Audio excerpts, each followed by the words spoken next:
Bismillahirrahmanirrahim. Assalamualaikum warahmatullahi wabarakatuh. Perkenalkan, saya Hati Sugiarti. Saya mahasiswi Universitas Muhammadiyah Cirebon, program studi manajemen. Di sini saya mendapat tugas dari dosen saya, yakni Bapak Dadang Priyono SEMPA. Di video ini, saya ingin menjelaskan tentang konsep kewirausahaan Islami, lalu karakteristik entrepreneur Islam, lalu prinsip dan etika bisnis syariah, hadis Ibnu Daud dan Ibnu Majah, dan alasan menjadi seorang entrepreneur, lalu rencana ke depannya. Karakteristik wirausaha berdasarkan Al-Quran dan Al-Hadis. Sebelumnya saya ingin menjelaskan pengertian kewirausahaan. Kewirausahaan yaitu ilmu yang mempelajari tentang nilai, kemampuan, dan perilaku seseorang dalam menghadapi tantangan hidup. Di dalam usaha terdapat istilah entrepreneur, yakni sebagai pelaku bisnis. Jadi dapat kita simpulkan bahwa pengertian kewirausahaan Islami adalah semangat, sikap, perilaku, dan kemampuan seseorang dalam menangani usaha atau kegiatan yang mengarah pada upaya mencari, menciptakan, menerapkan cara kerja, teknologi dengan tujuan memperoleh keuntungan yang memiliki prinsip dasar agama Islam yang sesuai dengan aturan dan juga tidak melanggar batas syariah yang telah ditetapkan oleh Allah dan Rasul-Nya di dalam Al-Quran dan Al-Hadis.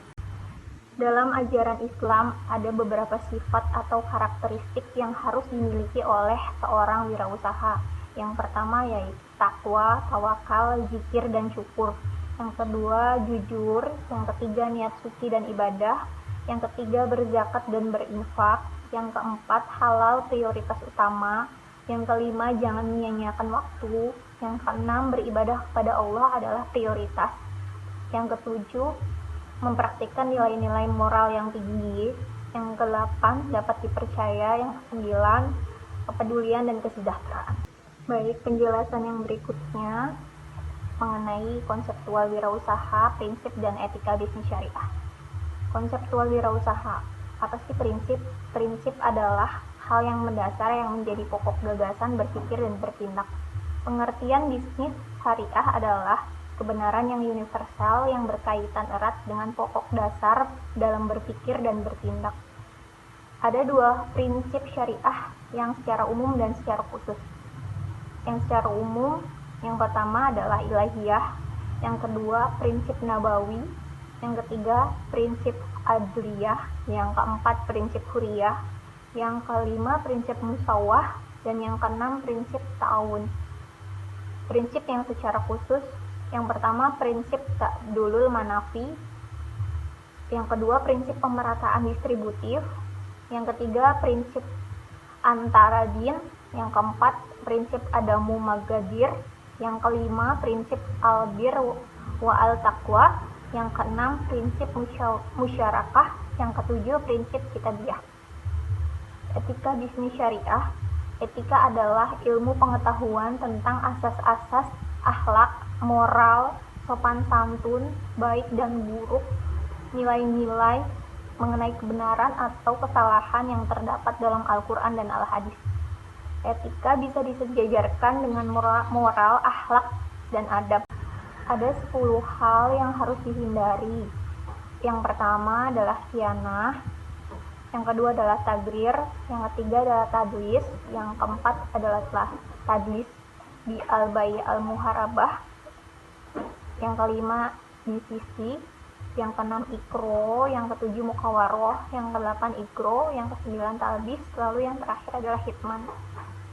Etika kontemporer terkait dengan tata kelola yang baik yang meliputi akuntabilitas, responsibility, dan kemandirian. Apa sih akuntability itu? Kemajuan produksi perusahaan agar sesuai dan efisien. Kemandirian secara mandiri dan operasional. Hadis Ibnu Daud dan Ibnu Majah. Tujuan utamanya adalah ridho Allah, bukan hanya dunia yang digulati saja, tetapi akhirat juga. Maka di sini berlaku hadis Nabi Shallallahu Alaihi Wasallam yang berbunyi, tangan di atas lebih baik daripada tangan di bawah. Maksudnya, seorang memberi atau bersedekah apapun itu lebih baik daripada yang diberi.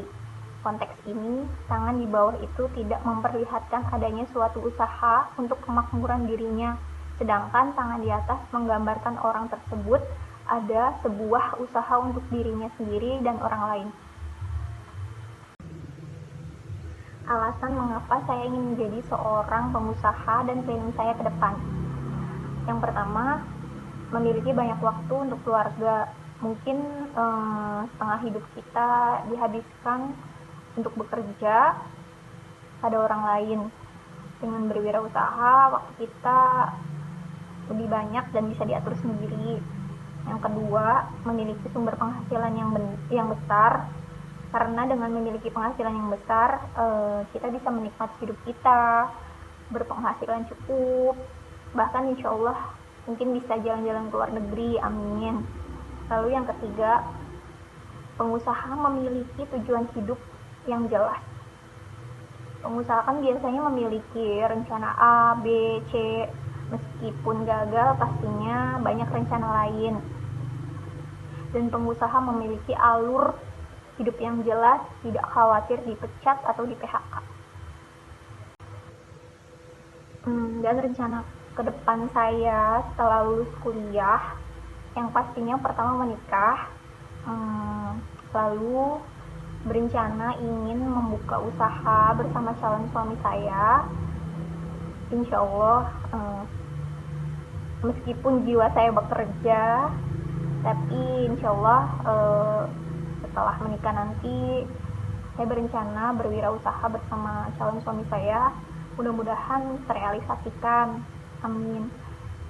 Demikian penjelasan dari saya, kurang lebihnya saya mohon maaf. Saya akhiri. Wassalamualaikum warahmatullahi wabarakatuh.